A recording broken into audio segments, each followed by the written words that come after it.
तर सांगलीमधल्या कार्यक्रमात अजित पवार आणि रोहित पवार यांच्यामध्ये चांगलीच टोलेबाजी रंगली। दिवंगत नेते एन डी पाटील यांच्या नावाने स्थापन केलेल्या संशोधन केंद्र आणि सभागृहाचा उद्घाटन सोहळा सांगलीमध्ये आयोजित करण्यात आला होता। या कार्यक्रमात पवार काका पुतळ्यामध्ये जोरदार शाब्दिक टोलेबाजी झाली। एन डी पाटील यांच्या नावे उभारण्यात येणाऱ्या इमारतीसाठी मी 40 लाख रुपये देतो अशी घोषणा रोहित पवारांनी केली।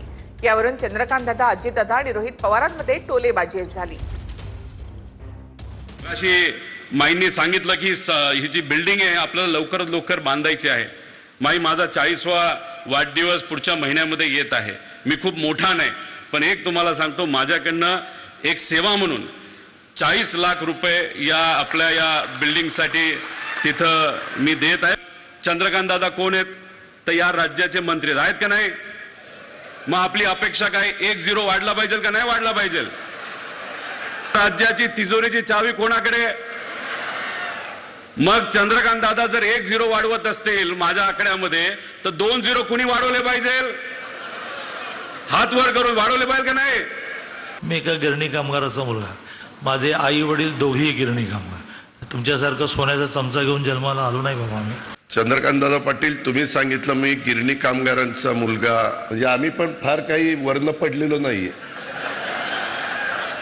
नाही, सांगतोय की आम्ही पण काही तोंडात काय सोन्याचा चमचा घेऊन जन्माला आलेलो नाहीये। अरे भाषण देत असताना, अधिवेशनामध्ये बोलत असताना तुझ्यावर कॅमेरा असतो, जरा बटणं जरा वरपर्यंत लावत जा, म्हणजे एवढं बारकाईने लक्ष त्या काळामध्ये माझ्यावर होतं।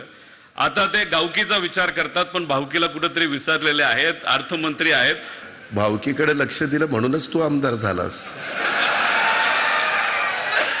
जरा जयंतराव त्याला विचारा किती मतं पडली, पोस्टल बॅलेट मध्ये आलाय आपण। पण एवढी ताकद माझ्या विरोधात लावून सुद्धा तिथे असलेल्या प्रामाणिक जनता यांनी मला आशीर्वाद दिला। 1200 का होईना आता मी निवडून आलेलो आहे, पण मी शांतता मात्र त्या ठिकाणी बसणार नाही। पुढचे 5 वर्ष या सरकारच्या नाकात दम हे सामान्य लोकांच्या वतीने आणल्याशिवाय आम्ही गप्प बसणार नाही। आमच्या माईंनी एन डी पाटील साहेबांच्या पाठीमागे भक्कमपणे उभं राहून राजकारण, समाजकारण, शैक्षणिक संस्थेमध्ये खूप असे मोलाचं काम तिथं त्या ठिकाणी केलेलं आहे आणि त्याचा अभिमान हा आम्हा सर्वांना आहे। जसं मला जन्माला आलं तसं मी त्यांना मायात्या म्हणत आलो, त्याच्यामुळे मी काही सरोज पाटील आणि माई साहेब आणि माई वगैरे म्हणणार नाही। वास्तविक मी बघत होतो तो रोहित माई करायचा, तो त्याची आजी आहे तरी माई करतोय।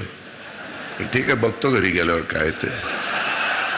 स्वर्गीय राजाराम बापूंच्या कर्तृत्वाचे वारसदार, कर्तृत्व नेतृत्वाबरोबरच आवाजाचं देखणे पण ज्यांना लाभलं ते इस्लामपूर विधानसभा मतदारसंघाचे माननीय आमदार आणि राज्याचे माजी मंत्री सन्माननीय श्रीयुत जयंतरावजी पाटील साहेब।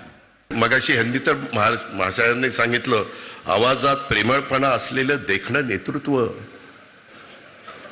जयंतराव पाटील, आम्ही काही देखणे नाही आहे। त्याला वाळव्याला बोलवायचं, इथं बोलवायचं, आमचीच बिन पाण्याने करायची ही देखणा, आणि आम्ही काय बिन देखणा आहे? तुला बघतोच, ये माझ्याकडे कसं काय येते।